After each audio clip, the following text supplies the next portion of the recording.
Dear friends of liberty, dear friends of Belarus, you are my inspiration.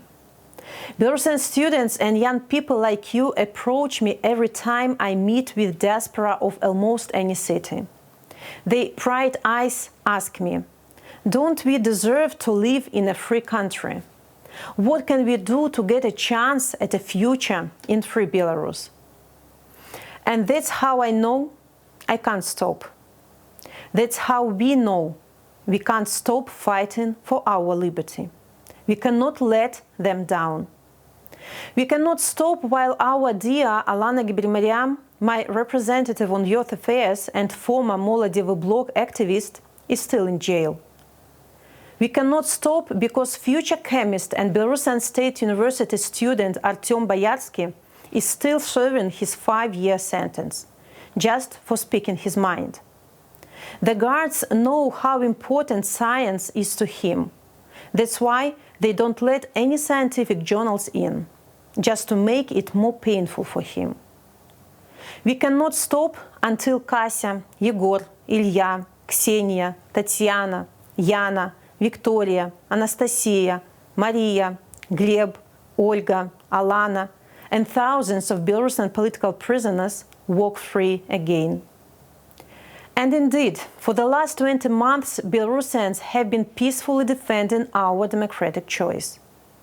At ballot stations and in prisons, at loud demonstrations and quiet prayers for peace, at striking factories and women's marches, we claimed our right to liberty. It's precisely young people like you who have led our struggle, because you are powerful. You are peaceful but strong. Young Belarusians stood up for their beliefs without fear, but with humor, music, and art. I remember how hard we all laughed when Molodyevo Blog activists performed a coffin dance at the state parade in the middle of the pandemic. They mocked the dictatorship. The regime was furious, but they didn't know what to do. Young people know that humor can win over any fear. Belarusian DJ Papa Bo turned protests into carnivals just with his mixer and a loudspeaker. Young people know that music is more powerful than any police siren. Young Belarusian women marched through our streets dressed in white and holding a red rose each. The placards that protesters carried exposed the regime's absurdity better than any publication. Young people know that the light of freedom shines through beauty and art. The regime denied us this light, just as it started breaking through totalitarian clouds.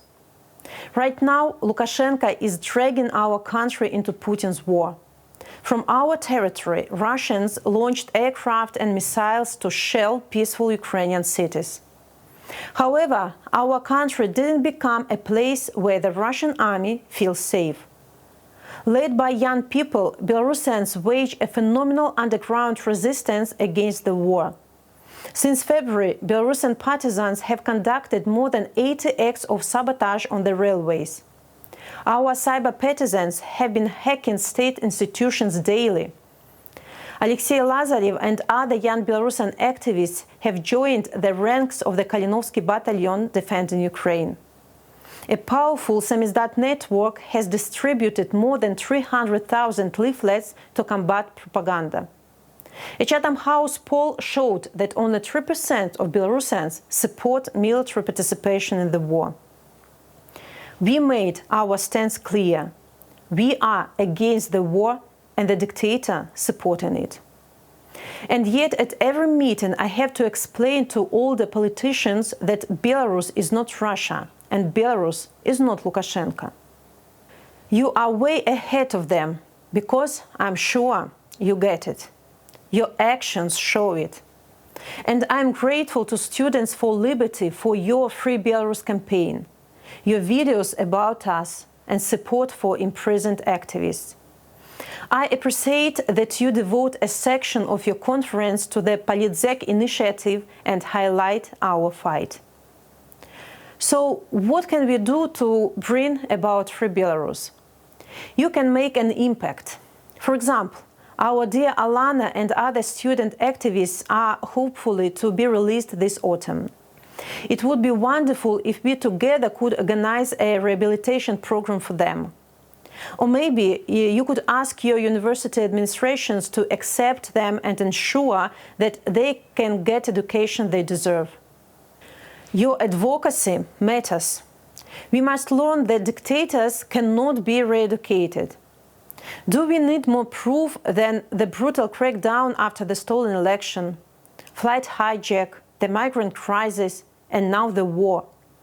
Every time the democratic community let Lukashenko go unchecked, he raised the stakes. Just think about it. Had we stopped Lukashenko in 2020, none of that would have been possible. Thus, we need strong sanctions with no loopholes to end the dictator's impunity. Half measures will only harm. The new Belarus also needs support. Civil society organizations like ZBS, the Union of Belarusian Students, human rights defenders, independent journalists, and underground activists need your help.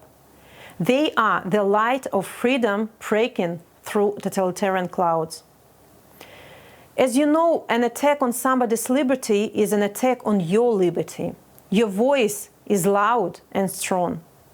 I urge you to use it to speak on behalf of those who are now silenced in Belarus. Rest assured, Belarusians will do the same for you. Dream big, dream free.